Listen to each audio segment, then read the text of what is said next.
Desde niña se divertía subiendo a los árboles. Parecía no ser consciente de su estado, aunque aquel día sí lo fue, consciente. Ese día pensó que su tiempo en esta vida se acababa. Como persona intuitiva que era, estaba convencida, algo iba a acabar.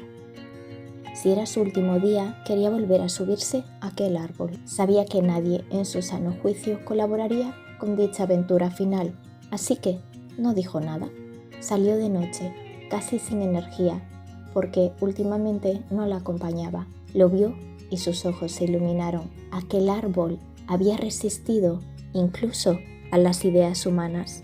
Hacía mucho tiempo alguien había decidido plantarlo en una acera, con un espacio tan limitado para su especie que el fracaso era el único fin.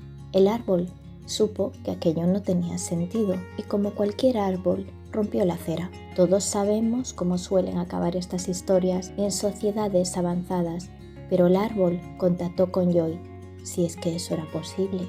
Ya había pasado mucho tiempo desde entonces. Ahora, una estructura de madera hueca partía la acera con propósito para dejar sitio a sus raíces. También había un banco, pero Joy no quería sentarse en el banco.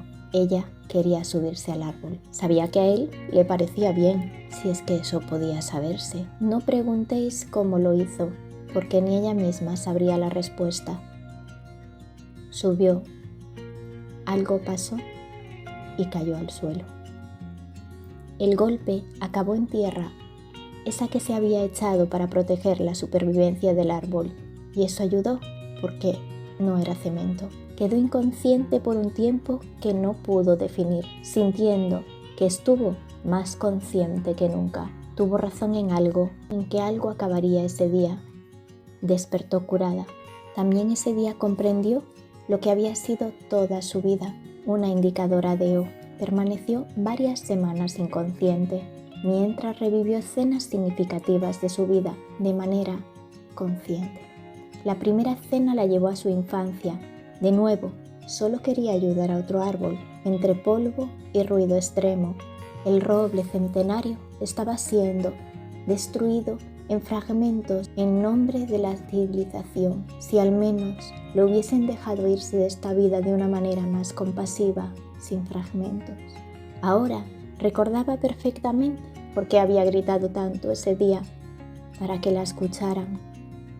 Ella solo indicaba lo que el árbol necesitaba mostrar.